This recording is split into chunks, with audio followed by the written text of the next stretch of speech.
Ok. A base de un comentario de Matías Mejía hace algunas semanas atrás, un comentario, una pregunta que hizo él en referencia a un texto de Santiago. No sé si se recuerdan, pero yo hice un comentario que tal vez no ayudó mucho en su momento. Mi comentario era que no podía comentar, ya que me faltaba información básica sobre la carta, sobre el contexto, y que nosotros en el movimiento ya somos mucho más cautelosos en el momento de opinar sobre textos. ¿Qué quiere decir esto? Cuando tenemos un versículo, por ejemplo, ¿no? ¿Qué quiere decir esto? ¿Qué significa para nosotros? Entonces hemos aprendido que nosotros vamos por un proceso. Lo hemos compartido ya en presentaciones, lo han escuchado, por supuesto, de parte de Pamela, de parte de Tess también. Lo hemos compartido también en nuestros podcasts. Recientemente he estado haciendo yo una serie sobre eso, que hay que hacer un proceso. No puedes saltar y tomar un texto y aplicarlo para ti mismo, como si fuera escrito para ti mismo, sin saber un poco más sobre el texto. Y entonces eso quiero hacer ahora con ustedes. Quiero hacer un pequeño ejercicio, o sea, una práctica, no ejercicio tanto, una práctica, una demostración práctica, cómo podemos hacer esto. Tenemos un texto y bueno, ese texto que compartió Matías se encuentra en Santiago 4:17. ¿Alguien lo puede buscar o leerlo, por favor?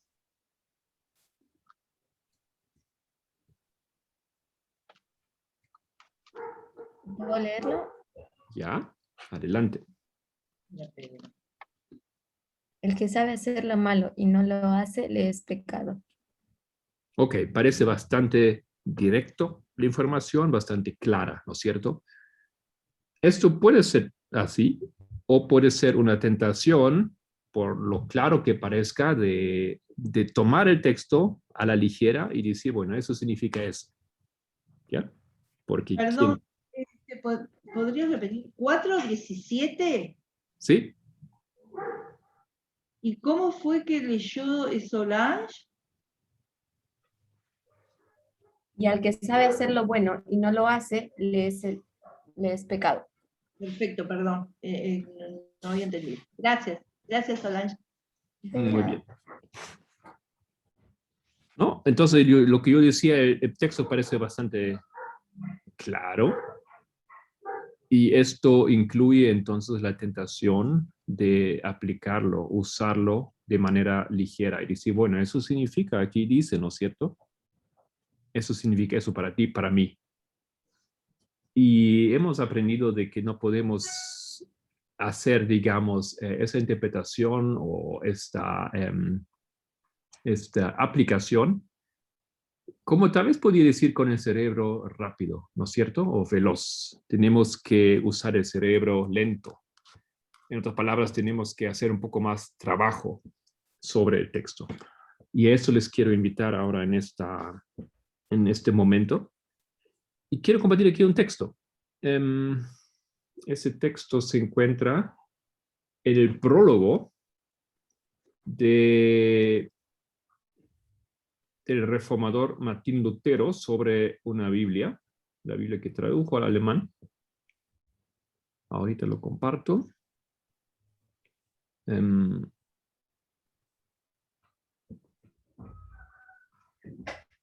Él hace un comentario, ustedes lo han escuchado.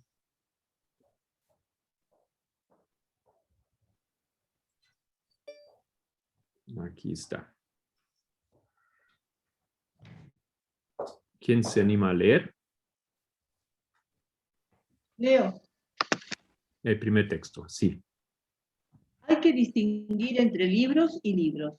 Los mejores son el Evangelio de Juan y las epístolas de San Pablo, especialmente la de los romanos. ¿Para qué me quedó acá los Gálatas y los Efesios, y la primera epístola de San Pedro. Estos son los libros que te manifiestan a Cristo y te enseñan todo lo que necesitas para la salvación, aunque no conozcas ningún otro libro. La epístola de Santiago, delante de estas, no es más que paja, pues no presenta ningún carácter evangélico. Ok, ahí Bueno, está. La epístola de Santiago delante de esta no es más que paja. Bueno, Lutero era conocido por sus dichos y por sus, a veces, comentarios bastante un poco vulgares, aparentemente, o en nuestros oídos hoy en día. Pero él aquí hace referencia a un texto de 1 Corintios 3:12, donde se habla de la construcción sobre paja. Y eso es el testimonio que él ha dejado y ha impactado por mucho tiempo a los cristianos o a los protestantes, que esa epístola no es del mismo rango, pues, y no es a la altura de las otras cartas prominentes del Nuevo Testamento. No dice que no pertenece a la Biblia, pero dice que se queda corta en comparación con las grandes cartas de Pablo o de Pedro, por ejemplo. Muy bien. Y él tiene una cierta razón para decir esto. Porque ¿cuál es la razón que él da aquí en ese comentario, Lutero? ¿Por qué él la califica así a esa carta? Porque es muy liviana. ¿Y por qué es muy liviana? Él dice. Porque, a ver, él dice,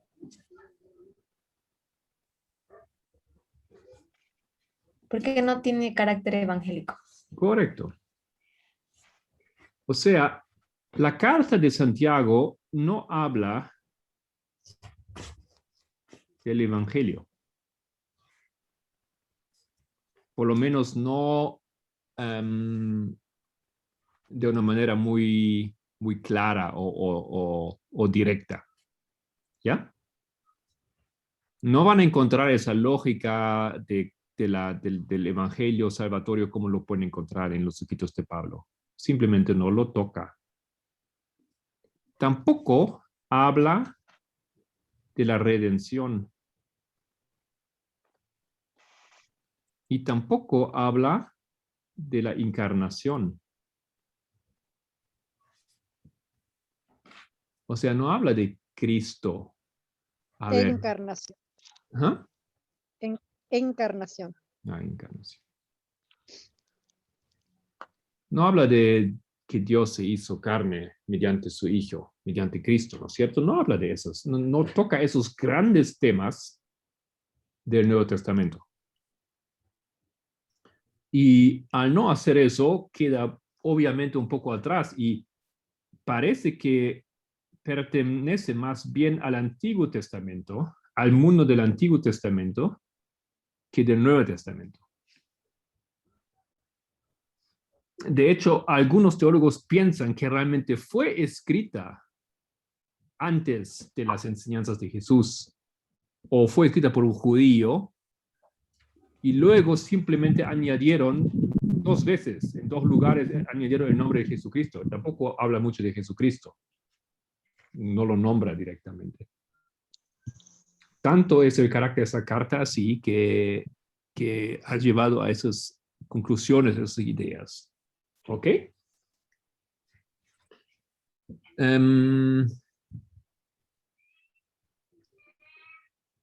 Bueno, Kelvin, ¿puedes ayudarme a leer el siguiente texto, que es un comentario de Elena White, sobre que tal vez toca un poco ese dilema o esa cuestión? Este comentario Ya, bíblico. perfecto, Leo. Dice, el apóstol Santiago vio que surgían peligros al presentar el tema de la justificación por la fe y se esforzó por mostrar que la fe genuina no puede existir sin las obras correspondientes. Se presenta la experiencia de Abraham. ¿Ves? Dice, cómo la fe obró con sus obras y por las obras se perfeccionó la fe. Así la fe genuina hace una obra genuina en el creyente. La fe y la obediencia traen una experiencia sólida y valiosa. Ok, ¿qué perspectiva nos da ese comentario, Elena White, sobre las acusaciones o las críticas sobre Santiago? En Que realidad, prácticamente lo que él estaba teniendo aquí era una necesidad que estaba afrontando la iglesia en ese momento con respecto a la justificación por la fe. Muy bien, gracias. Él atendió una necesidad, claro. Sí. Hermana Raquel. que en realidad yo creo que la carta de Santiago es para aconsejar a cómo vivir la fe, a cómo llevar adelante sin nombrarlo, un evangelio por medio de las obras, de fe y obras. ¿Y qué tema toca? Que la fe sin obras es muerta. Muy bien, y eso es el tema de la justificación por la fe, ¿no es cierto? Obviamente. Entonces, Yo sí. creo que más bien él profetizó, porque no sé hasta qué punto estaban en ese momento con ese dilema, sino más bien como inspirado por Dios para evitar los errores cuando se hablara de la justificación por la fe, que fue miles de años después. Ok, exacto. Pero lo que yo quería decir con ese comentario es que obviamente sí, Santiago habla del tema de la justificación de la fe. Habla de los grandes temas, eso es uno nomás que le menciona aquí en ese contexto, pero habla de los grandes temas del Nuevo Testamento. Pues la justificación por la fe es el tema de Pablo, ¿no es cierto? Solamente que no es tan en la superficie, no es tan evidente tal vez, pero sí lo hace. ¿Ok? ¿Me hago entender? ¿Puedo? Claro que sí. Entonces podríamos ver que así como Santiago en su momento escribió para una necesidad que estaba afrontando la iglesia en ese momento, en la cita de, bueno, así lo veo, corrígeme si me equivoco. Así veo que Lutero escribió también afrontando o tratando una necesidad que estaba llevando la iglesia en su momento, porque en su experiencia él estaba afrontando esa necesidad que había de que tú por obras podías salvarte. Entonces, por esto que el libro de Santiago, él hace como, o así lo veo, ¿no? Que hace ese alcance debido a eso. Porque Lutero en cierta forma se enfrascó en que nuestra salvaguarda o quien nos salva es Cristo, ¿no? Entonces, y la Iglesia Católica había implementado que tú por obras podías salvarte. Entonces él estaba como en esa lucha y por eso es lo que yo considero que escribió también escribió ese pasaje tan controversial de que el libro de Santiago es más que paja, ¿no? Porque en cierta forma no tiene un carácter evangélico. Muy bien, sí, entiendo. Y creo que podía estar de acuerdo con vos. Tal vez no justifica ese comentario un poco extremo de Lutero, pero pienso que quedó claro, ¿no es cierto? Lutero y otros acusan a la Carta de Santiago que no tiene ese contenido tan prominente del Nuevo Testamento. No habla del Evangelio, no habla de la redención, no habla de la encarnación. Pero Elena White, aquí con ese pequeño comentario, y hay más comentarios, solamente eso era uno que yo coloqué aquí, dice que sí, él toca, él ya vio y él entra en el tema de la justificación por la fe. Entonces el argumento de que él no toca los temas del Nuevo Testamento, de la era cristiana, no es cierto. Y no solamente Elena White que lo dice, los teólogos también lo dicen, otros lo dicen. Se analiza y más, de una manera más sutil, mucho más incorporada en todo su pensamiento y lenguaje encontramos estos temas. Ok, pero avanzamos porque hay mucho todavía que tenemos que ver.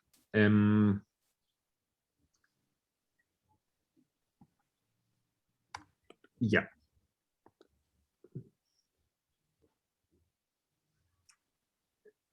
A ver, lo que yo voy a tratar de hacer, siempre me voy a compartir aquí algunos comentarios sin entrar mucho en una demostración. Y luego quiero entrar un poco más en el tema del autor, quien escribió la carta. Y si el tiempo permite, vamos a ver también la estructura de la carta. Y con la ayuda de la estructura de la carta ya podemos también dar una opinión, una primera opinión sobre el texto o el versículo que hermano Matías compartió con nosotros. Entonces, la situación de la carta es interesante porque fue escrito a una iglesia en presión o bajo presión. Vamos a ver después cuándo fue escrito más o menos, pero el contexto también y el contexto histórico nos ayudan a entender que la iglesia estaba bajo presión. No estaba bajo persecución todavía, pero sí estaba esa gran persecución que se levantó un poco más tarde, pero ya tenía presión bastante, en primer lugar, económico. Presión económica. Entonces la iglesia no la tenía fácil. Por ser iglesia, por ser pueblo de Dios, ellos ya empezaron a sufrir esa presión. Eso me parece un punto importante. Ellos no estaban siendo martirizados todavía, pero estaban bajo una persecución, podemos decir, económica, una opresión económica.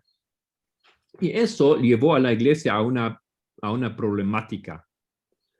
Y eso es el tema que toca entonces Santiago. O cuando tú estás en situaciones de presión y persecución económica, obviamente buscas salir de esto. Y hay dos caminos que Santiago aquí ve en estas alturas: unirse y ayudarse, unión y ayuda mutua.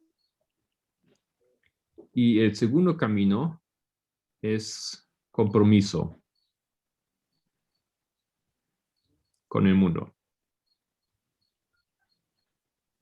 ¿Ok? Entonces, esas son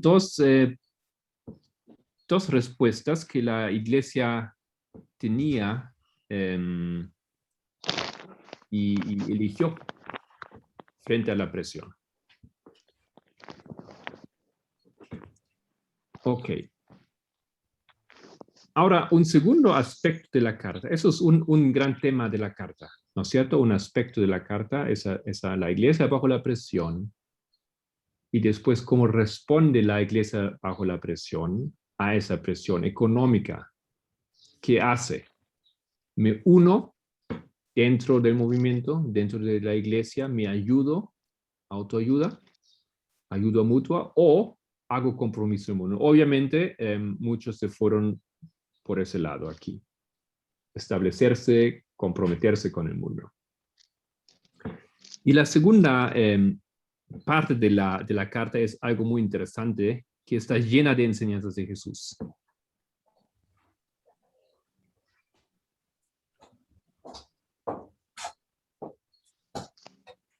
Un estudio más detallado revela que lo que Santiago hace, él usa mucho el Sermón del Monte, Mateo 5-7, y usa también mucho el Sermón de la Llanura, que es Lucas 6. Pero lo que Santiago no hace, él no cita a Jesús directamente. Él cita a Jesús algunas veces.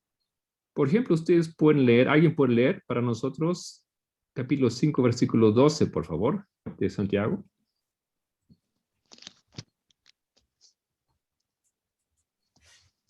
Pero sobre todo, hermanos míos, no juréis, ni por el cielo, ni por la tierra, ni por ningún otro juramento, sino que vuestro sí sea sí y vuestro no sea no, para que no caigáis en condenación. Ok. Esto parece ser una cita de Jesús que él está aquí reproduciendo. Oh, oh, disculpa, no. Versículo 12 tenía que ser. ¿Era 12? Ah, sí. Sí, era 12. Sí, era 12. De Santiago. Eso es una referencia a Mateo 5.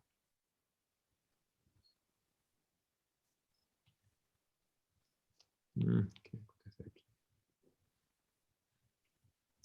Mateo 5, 34 a 37.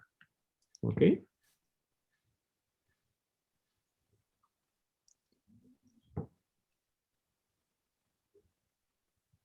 Bien.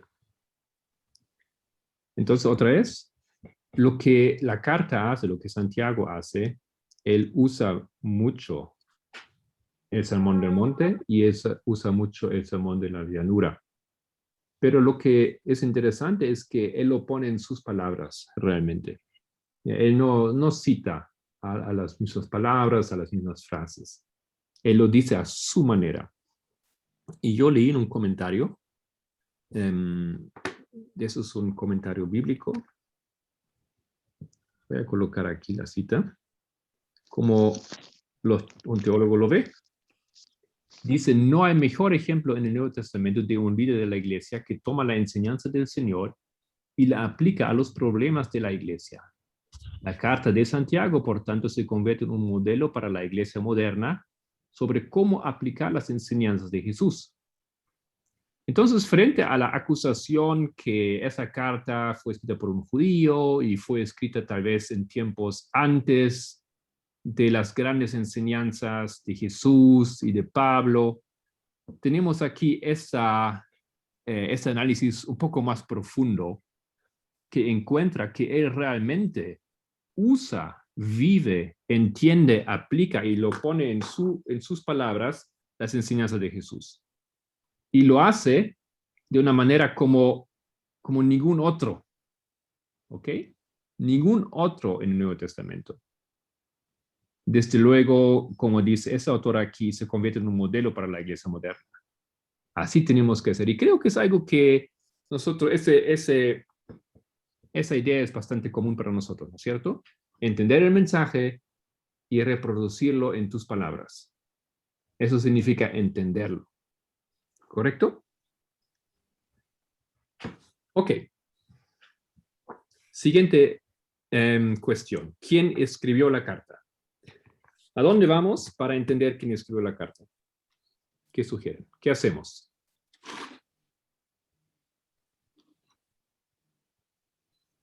Cuando ustedes quieren saber quién escribió la carta, ¿qué hacen? Me imagino que al principio o al final de la carta. A ver, ¿qué encuentras en el principio? Dice Santiago, siervo de Dios y del Señor Jesucristo, a las 12 tribus que están en la dispersión. Salud. Esa palabra siervo, otros lo tienen diferente.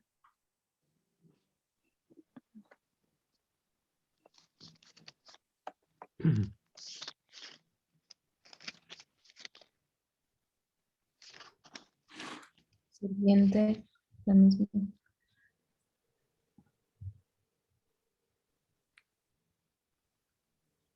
¿Siempre dice siervo? Ok. Algunos dicen esclavo, otros dicen, en mi Biblia dice, por ejemplo, apóstol. Apóstol de Jesucristo. Ok. Si tenemos aquí apóstol de Jesucristo, ahora se nos abre, eso parece bastante claro, pero no es necesariamente la palabra idéntica que se usa normalmente cuando se habla de apóstol, ¿no es cierto? Puede ser. Pero lo que sabemos ahora que se llama Santiago, no es una carta a Santiago, sino es una carta de Santiago. Santiago es el autor. Ahora, ¿ustedes conocen algunos Santiagos que pueden ser candidatos para la autoría? Hay dos en la Biblia que son prominentes, ¿no? El apóstol Exacto. y el otro es el hermano de Jesús. Exacto. Pero yo había escuchado lo mismo, pero yo me pregunto cómo se sabe eso. ¿Cómo se sabe que? No lo sé, que dónde dice que Jesús, un hermano de Jesús se llamaba Santiago. Dice en Mateo, creo, cuando menciona a sus hermanos, ¿no? Creo que en Hechos. Sí, en Hechos aparece.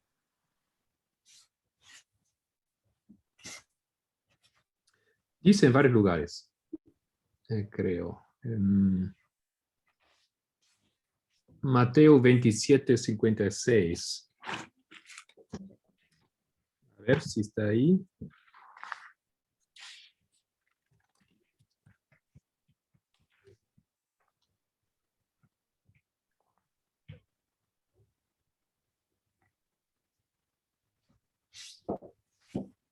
Ujú. Dice, lo leo, 56, ¿no? Ujú. Entre las cuales Claro, estaban sí, no. María Magdalena, María la madre de Jacobo y de José, y la madre de los hijos de Zebedeo. ¿Esta María, la madre de Jacobo y de José, es la mamá de Jesús? María Magdalena, María la madre de Santiago y de José, y la madre de los hijos de Zebedeo. Pero, ¿por qué dice en algunas partes Jacobo y en algunas partes dice Santiago? Es una traducción del griego al hebreo, pero ese es el problema. A ver, otro texto. Pero además muchas veces se les daban dos nombres, o sea,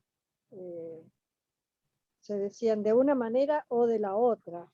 No me acuerdo ahora ejemplos, pero sé que hay en varias oportunidades en la Biblia se da así. Ujú. Ujú.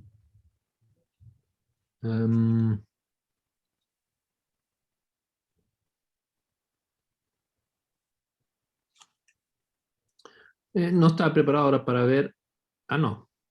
Pero por ejemplo, Simón y Pedro eran la misma persona. Tabita y Dorcas eran la misma persona. O sea, hay varios ejemplos. Aquí, por ejemplo, si vamos a Strong's al nombre, y él dice que es el mismo como 2354, que significa con gracia o agraciado. Hermana Gracias. Raquel, si quiere lea Gálatas 1:19. Gálatas 1:19. Ya, de hecho, tengo que corregir. Ese ejemplo no fue correcto, pero coloco dos ejemplos aquí que apuntan a la respuesta. Vamos a ver Gálatas.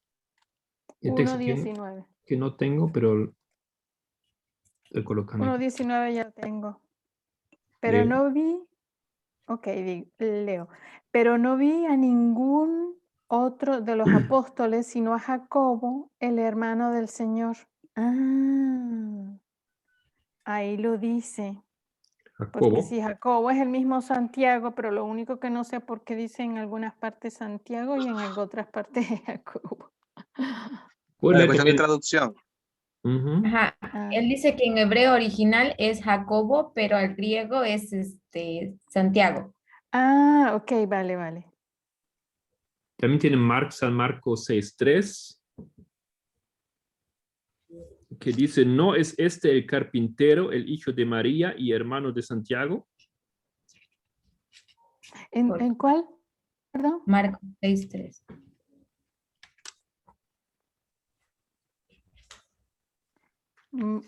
Marcos 3:3. 6:3. Ahí, ¿no ve la pantalla? Ah, sí, es que. Ahí está. Sí. Ok. Marcos 6:3. A mí me dice Jacobo. Ya ve, es el mismo, es solamente otros idiomas. Ok. En inglés, Santiago es James, ¿no es cierto? Ni siquiera se llama Sí. Santiago. Sí. ¿Cómo es en alemán? ¿Cómo era, hermana Raquel? Jacobus, meine ich, creo. No. Creo que es diferente. En portugués es Thiago. No hay la carta de Santiago, de Jacobus, ¿no? No hay. Es otro nombre. Siempre me olvido porque es bien diferente. Es el libro que está justo después de Hebreos, ¿verdad? Ujú. Entonces es Jacobus en Schlachter, Bibel. Ah, ya. Ok.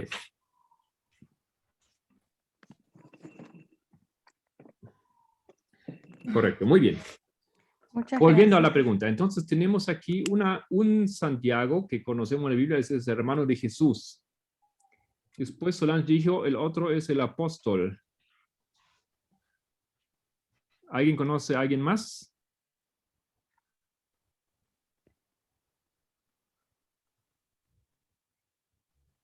Hay dos más.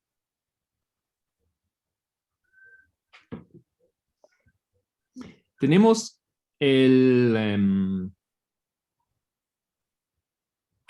Santiago apóstol, hijo de Zebedeo. De Zebedeo, hermano de... ¿Ok? Ese también recibió un título. Esos son los mismos hijos del trueno, ¿verdad? Él, exactamente. Pedro, entonces, hermano de Pedro es ese. Hijo Ok. del trueno. Y también o se llama el mayor.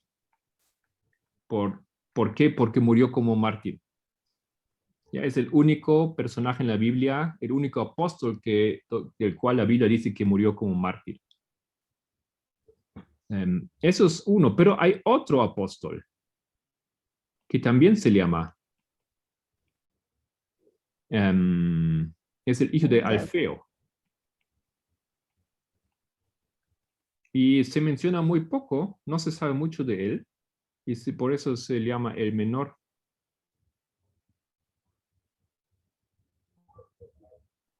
En la tradición cristiana lo llaman el menor.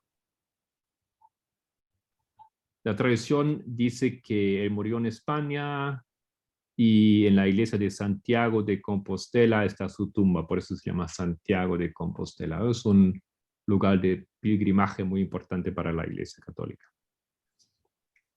Ok, ya tenemos dos apóstoles y eso nos va a presentar un poco un problema que se llamaban Santiago.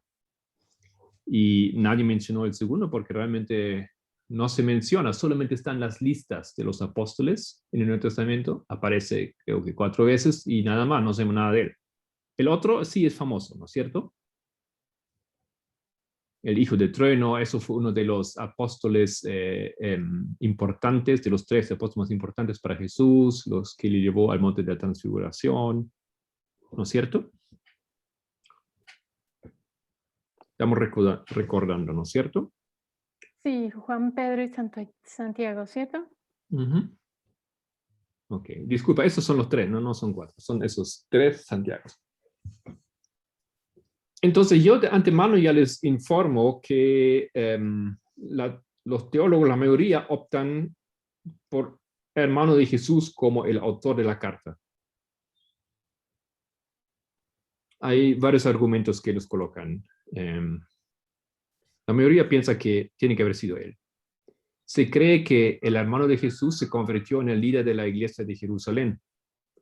Y cuando él habla en el concilio de Jerusalén, la última palabra que tiene el apóstol para reconciliar el dilema que había, ¿no? Ustedes deben recordar, en el concilio de Jerusalén fue Santiago que habló. Y eso significa que él era importante o el más importante, porque la persona más importante tiene la última palabra. Y él, con esa última palabra, él reconcilia el dilema, cierra el caso y la situación está solucionada. Ok, pero tenemos ahora esto. A ver, ¿alguien que no leyó puede leer este primer texto que tenemos aquí?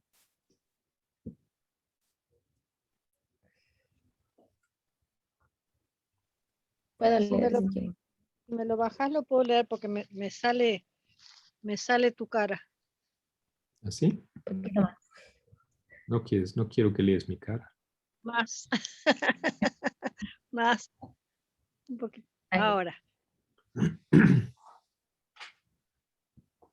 Dice el apóstol, si alguno de vosotros tiene falta de sabiduría, demándela a Dios, el cual da a todos abundantemente y no se hiere, y le será dada. ¿Sigo? Ujú. Le conté el curso que habíamos seguido la prescripción del apóstol Santiago, capítulo 5, y que el Señor había obrado por nosotros como ningún médico terrenal podría hacerlo. Y que no Hasta aquí está bien. ¿Eso nos ayuda, hermana? ¿A qué? Sí. Ese comentario de Elena White, ¿nos ayuda? Y bueno, le da legitimidad de importancia al apóstol Santiago. Ok, entonces, ¿quién fue el autor? Ah, el apóstol Santiago. ¿Cuál apóstol? Y yo creo que el original, el hijo de Zebedeo. Bueno, no hay evidencia en el texto, solamente que dice que fue el apóstol Santiago. ¿Ya? Y como sabemos que hay dos apóstoles Santiago, no podemos saber de ese comentario cuál de los Santiagos fue el autor. Pero ¿Ok? entonces eso contradice lo que comentabas, que los comentarios dicen que era el hermano de Jesús, porque el hermano de Jesús no era apóstol. Correcto. Bueno, pero capaz que fue apóstol después, no sabemos. Ya, No. a eso también tengo un texto aquí. Yo pensaba eso también. Tal vez se lo contaba entre los apóstoles, podemos decir. Ujú. Porque Pero era un tenemos que dirigente probar eso, importante. ¿no? Ajá. Aquí hay otro comentario.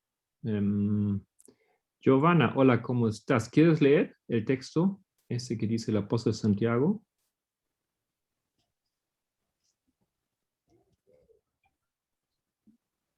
Sí, dice, el apóstol Santiago vio que surgían peligros al presentar el tema de la justificación por la fe y se esforzó por mostrar que la fe genuina no puede existir sin las obras correspondientes. Disculpa, eso ya habíamos leído. Quería el siguiente. Ah, el apóstol Santiago, que Sí. escribió. El apóstol Santiago, que escribió después de la muerte de Cristo, habla del decálogo como de la ley real y de la ley perfecta, la ley de la libertad. Muy bien, gracias.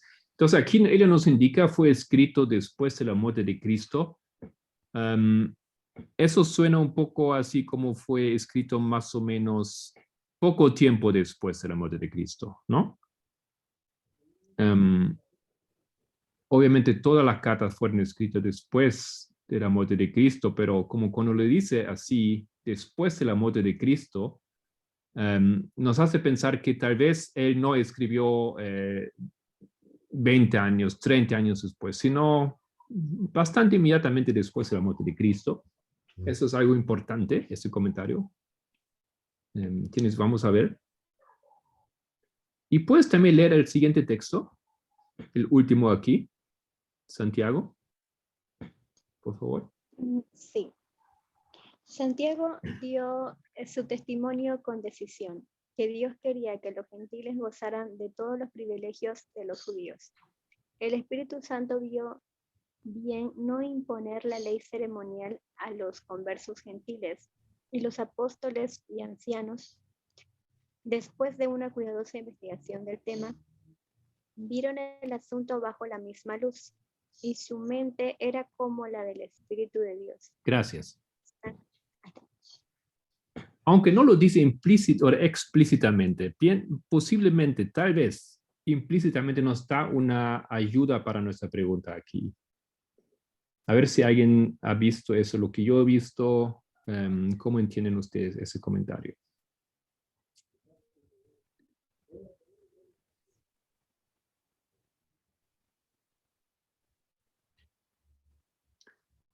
Dice, Santiago dio su testimonio con decisión.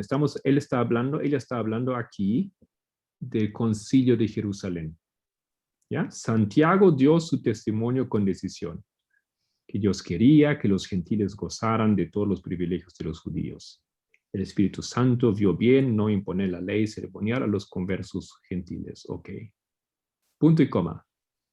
Y los apóstolos y ancianos, después de una cuidadosa investigación del tema, vieron el asunto bajo la misma luz.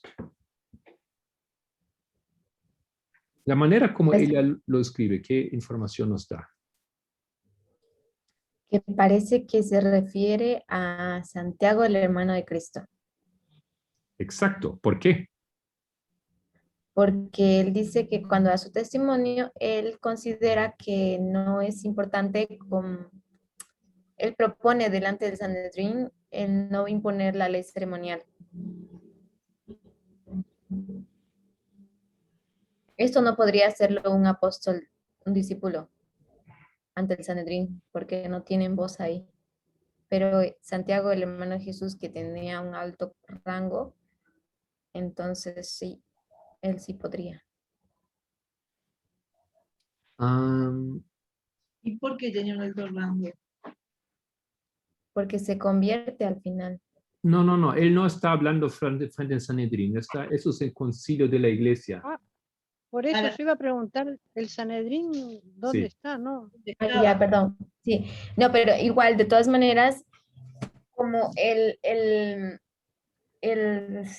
hermano de Jesús, Santiago, se convirtió, él no se convirtió tampoco al fariseísmo, sino se convirtió hacia al movimiento de los discípulos, ¿no? Y entonces él tiene la voz ahí. Su conclusión me parece bien. Yo estoy compartiendo que Santiago no es apóstol, pero me parece de una manera un poco más fácil, visible eso en ese texto. A mí me parece que si uno contrasta la parte que dice, y los apóstoles y ancianos, ellos aparte, después de una cuidadosa investigación del tema, vieron el asunto bajo la misma luz. Es decir, los apóstoles y ancianos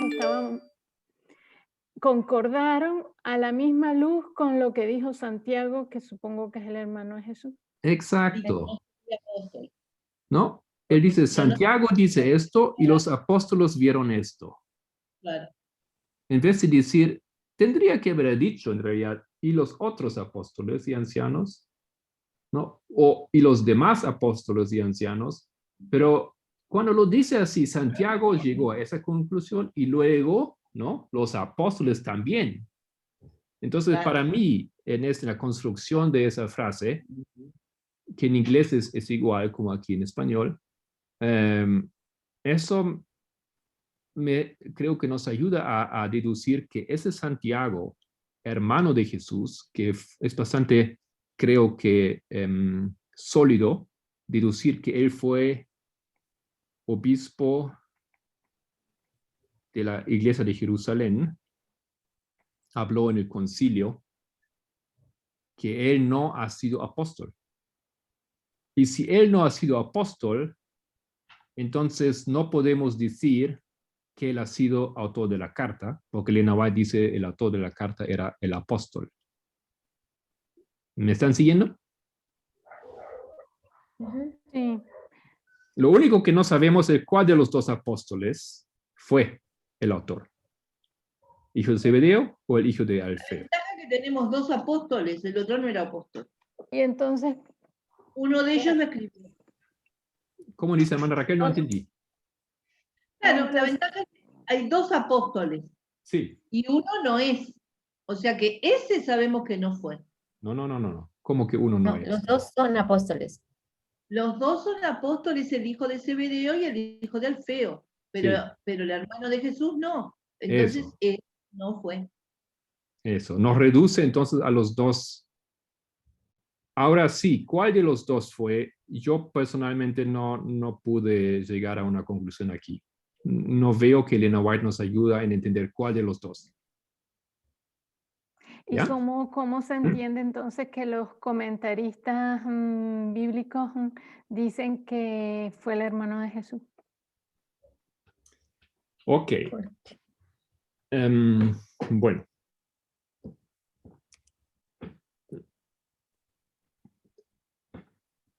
A eso quiero ligar con ustedes, a ver cómo lo hago. Encajo el tema, porque ya hay muchos argumentos aquí que son importantes tomar en cuenta. Pero hasta este punto creo que estamos de acuerdo, se entendió, ¿no es cierto? Sí. Uno de los asuntos, uno de la lógica por qué tiene que haber sido el hermano de Jesús es el tema del libro. ¿Ya? En el tema del libro, o en su análisis, lo que hace Santiago, parece que responde a Pablo en su carta. O responde a argumentos de Pablo en su carta. Y yo le voy a decir exactamente a qué. Déjeme encontrar esto aquí, un momentito.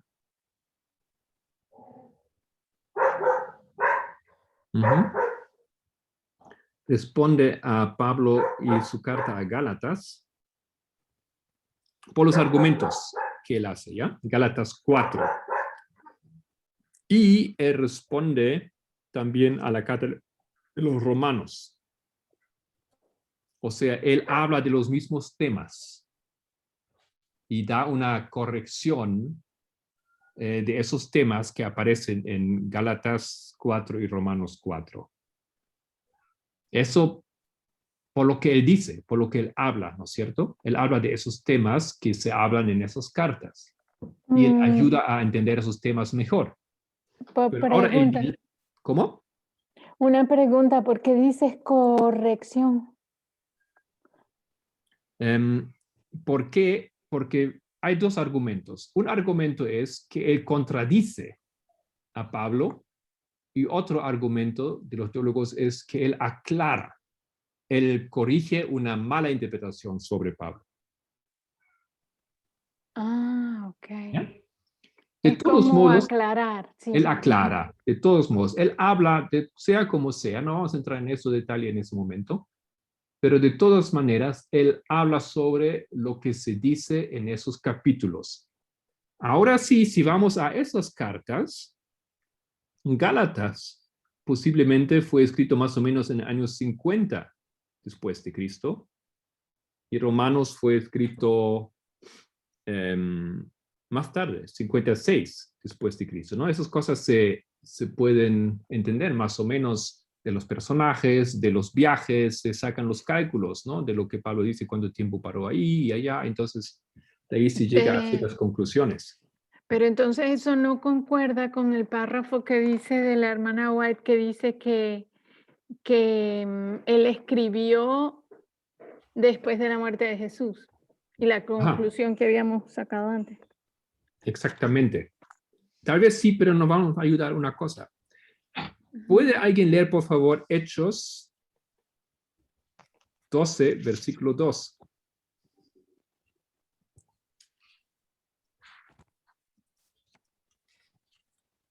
¿Leo? ¿Ya? Y mató a espada a Jacobo, hermano de Juan. Ok, ¿quién mató? No dice quién, Poco antes. pero mataron a Jacobo. Herodes. Herodes Agripa el primero. ¿Y quién fue ese hermano de Juan? El apóstol. Hijo de Alfeo. No, Zebedeo. No, el hijo de Zebedeo. Trueno. El hijo de Zebedeo. Exacto. Entonces, él murió como mártir. Eso habíamos dicho antes, ¿no es cierto? Él murió como mártir. Es el único apóstol del cual la Biblia dice que fue asesinado o matado como mártir. Lo otro sabemos por la tradición cristiana. ¿ya? Pero del este habla la Biblia. Y ahora, como la Biblia lo dice en contexto con el rey Herodes, sabemos que esto fue en el año 44, más tarde 44, porque Herodes reinó, si recuerdo bien, solamente de 40 a 44 después de Cristo. ¿Ok? Entonces, y esto es, hermana Raquel, porque tenemos ese dilema aquí. Si Santiago habla de Gálatas, que fue escrito en 50, y habla de Romanos, que fue escrito en 56, pero Santiago, apóstol, murió en los años 40, no puede ser el apóstol que escribió la carta. ¿Sí? Por lo menos no puede haber sido el hijo de Zebedeo, el hijo del trueno. Lo que nos deja al apóstol desconocido, hijo de Alfeo. Tal vez él ha sido, porque él es apóstol, concuerda con Elena White y concuerda con ese análisis que la carta habla de lo que dice Pablo. ¿Me están siguiendo? Sí. ¿Preguntas, Sí. comentarios a esa altura? Este hijo de Zebedeo en este versículo es Jacobo. ¿En Hechos? Sí, Sí, sí, sí. Jacobo es Santiago. Es el mismo nombre. Sí, sí. Una vez en griego, otra vez en hebreo o sí. Jacobo es en griego, en hebreo y griego es Santiago. Ok, gracias. Entonces, no sé para ustedes, pero para mí me parece eso muy interesante. Es como una investigación detectiva, ¿no es cierto? Donde uno llega a un rincón y dice, ni idea cómo resolver eso, pero después aparece el comentario de Elena White. Lo leemos y una vez más dice, sí, nos dice que es apóstol, pero no dice cuál apóstol. Y parece contradecir. Pero si vamos un poquito más, parece que más bien eso nos ayuda a descubrir quién fue realmente el autor. No obstante, hay que investigar, por supuesto, esta suposición aquí, que responde a Pablo, ¿ya? Eso hay que investigar. Eso es algo del contexto. ¿No es cierto? Puede ser que no es muy sólido, suficiente sólido. Pero por ahí va algo interesante. Quiero añadir un dilema más antes que cerramos, porque estamos sobre la hora. Hay un dilema. El dilema consiste en que el griego en que fue escrita la carta es muy bueno. Es muy alta calidad. Lo que una vez más parece, no una vez más, sino que para otros teólogos parece ser un argumento en contra de la mano de Jesús. Porque dicen, es poco probable que hijo de carpintero llegó a aprender semejante nivel del griego. Sí, es probable que sabía griego, eso es posible, pero que sea un griego de ese nivel parece difícil. Una persona muy culta, tal vez, ¿no? Ya, ¿no? Porque estás formado del entorno en que vives, donde surge, y no simplemente en esas áreas de Galilea no se hablaba pues así el idioma. Sí. Ujú. No puedes hablar un idioma que está fuera de lo que habla tu sociedad. Esto tal vez es un argumento también en contra del apóstol, que era hijo de un pescador, ¿no es cierto? Pero ¿Quieres decir el hijo de Alfeo? de Zebedeo. El hijo de Zebedeo. Ok, Ujú. vale, sí. Sí, era pescador. Lo que una vez más nos deja con posibilidades sobre apóstol hijo de Alfeo, porque simplemente no sabemos. Y eso es un argumento que no me gusta mucho, porque es como poner todas las soluciones en un candidato del cual no sabemos nada. Entonces podemos imaginarnos muchas cosas, ¿no es cierto? Puede ser que era culto, puede ser que era de una familia que le mandó a una escuela, etcétera, ¿no? o sea, no me satisfecha, pero a la vez veo posibilidades aquí. Acá Margaret estaba poniendo de si no sería posible que hubiera sido un dictado. Ya. Claro, eso es otro argumento entonces, que siempre es una vía de escape, ¿no es cierto? Pero es posible que él no escribió él mismo, sino él lo dictó. Es una cosa. Entonces, una solución posible que la carta fue dictada o redactada por un escritor, por un escribano. Escriba. No nos olvidemos que la hermana White tenía una persona que le corregía las cosas que ella escribía Sí. también. Correcto. Y la segunda opción aquí es que es una colección de frases, dichos de Santiago, que luego fueron recompiladas. Cosas, porque ¿a quién fue escrita la carta? ¿Recuerdan eso, lo que leímos en primer lugar? No dice. Sí. Dice. A los En el primer versículo, judíos cristianos. que estaban esparcidos, ¿no? Si mal no recuerdo. A la dispersión, a la dispersión. Ajá, a los Sí. A elegidos las que 12 viven como tribus. extranjeros, a las 12 tribus. Que están en la dispersión. Entonces, en comparación con otras cartas, no fue escrito exactamente para la iglesia de Roma, para la iglesia de Corintio, ¿no es cierto? Fue escrito a los otros, a todos los judíos, porque dice a los 12 tribus, no habla a los cristianos, ¿no es cierto? Sino habla a los judíos. De ahí también esa conclusión que fue escrito por un judío para judíos. De judío para judíos. Esa carta. ¿No? Porque fue escrito a las 12 tribus. Esos son los judíos que vivían en el imperio, distribuidos en diferentes lugares. Fueron judíos, por supuesto, que adoptaron la fe cristiana. ¿Ok? Y bueno, eso nos ayuda un poquito porque no tenemos aquí una carta de por sí que fue redactada así de principio al fin, tal vez, a un destinatario, sino es para todos. Y eso alimenta un poco la teoría que puede haber sido simplemente una colección de cosas que Santiago dijo.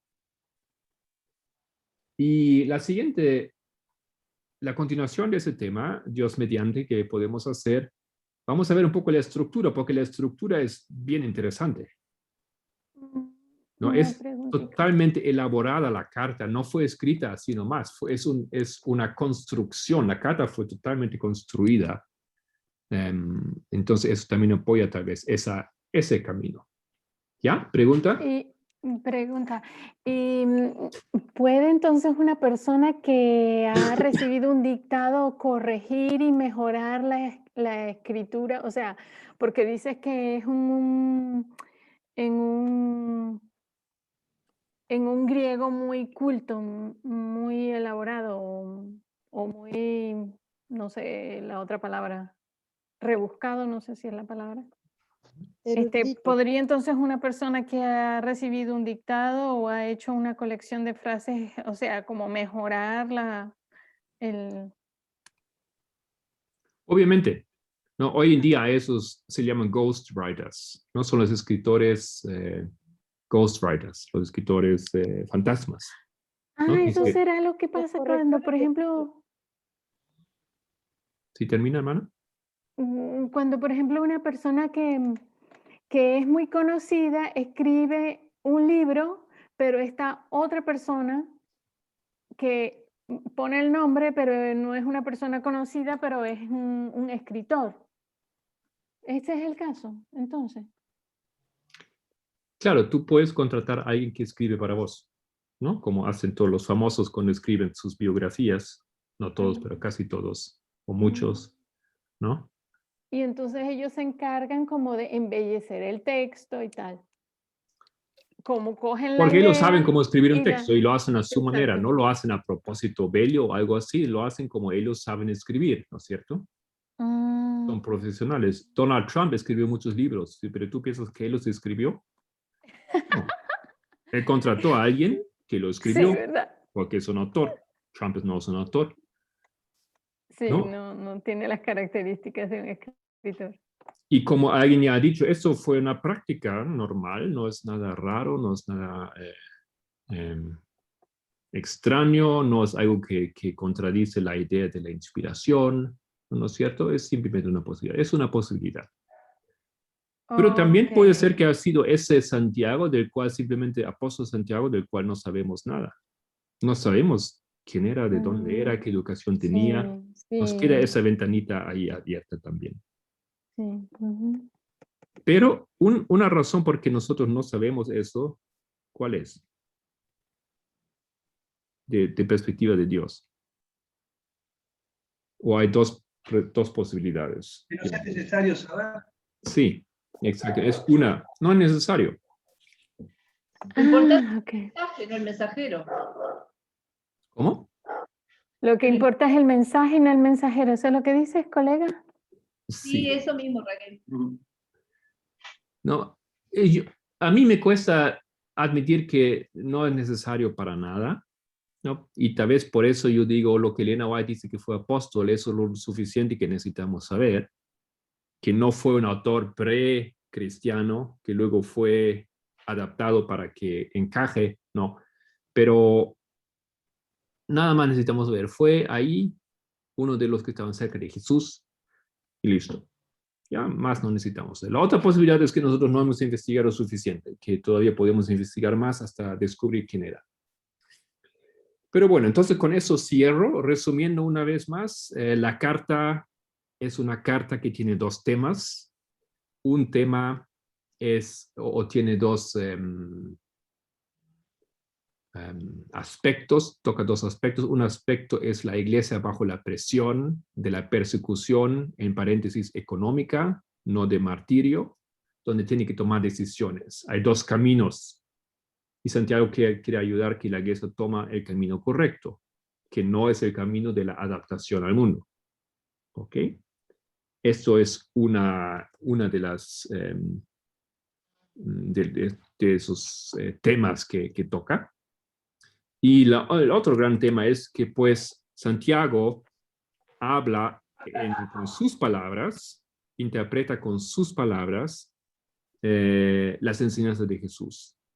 Básicamente aplicando de una manera muy, muy fuerte y muy profunda el Sermón del Monte y el Sermón de la Llanura de San Lucas. Ok, después hemos visto el autor. Con el autor hemos no llegado a una conclusión final, pero hemos visto que es Santiago. Elena White dice Santiago apóstol.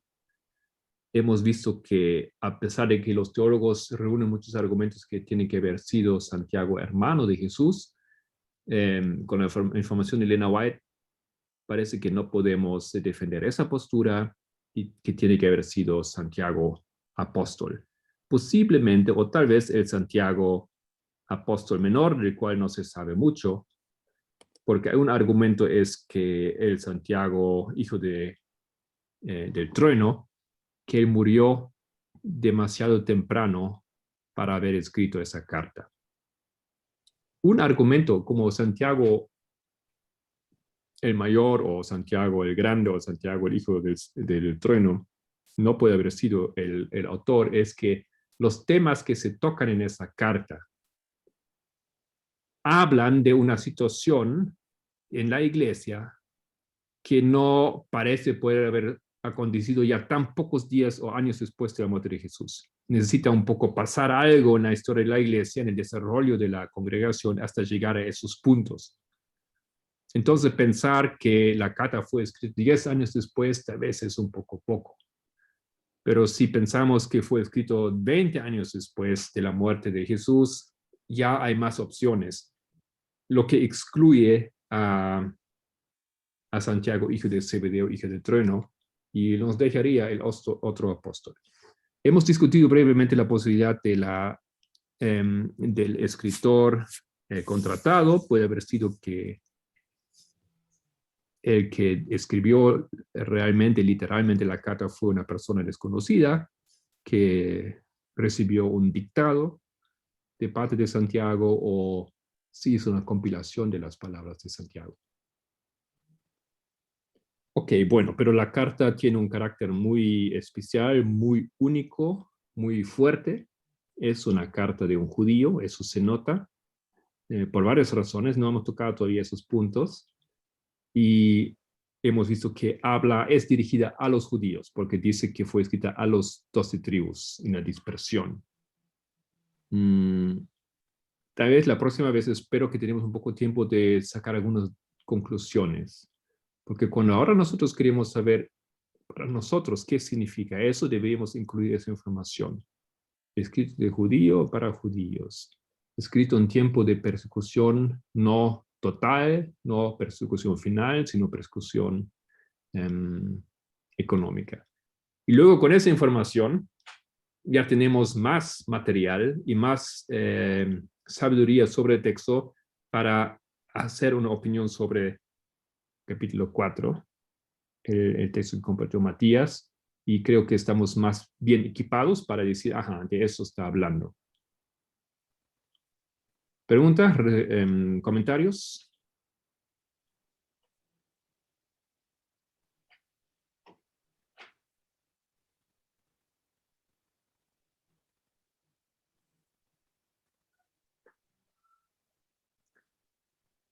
Ok. Entonces quedamos aquí. Muchas gracias por su participación y les invito para que dentro de una hora y media, ¿no es cierto? Compartimos ahora el estudio con Solange, que va a hablar del libro de Job. ¿Alguien quiere orar para cerrar? Yo puedo orar si quieren. Por favor. Ok. Me voy a arrodillar. Querido Padre Celestial, gracias te damos, Señor, por este estudio. Gracias por tu palabra. Gracias porque nos has dado este maravilloso mensaje. Danos claridad para entender las cosas que de momento no entendemos y aquellas cosas que no tenemos claras o no han quedado claras. Te pedimos, por favor, que tu Espíritu Santo esté orando con nosotros y en nosotros para afianzarnos a la verdad, para tener la correcta actitud, para abordar estos temas inspirados y que podamos estar preparados para llevar el mensaje a nuestros hermanos los levitas y luego los netineos. Te damos gracias por todo en el nombre de Cristo Jesús y te damos gracias por el anciano Marco y por su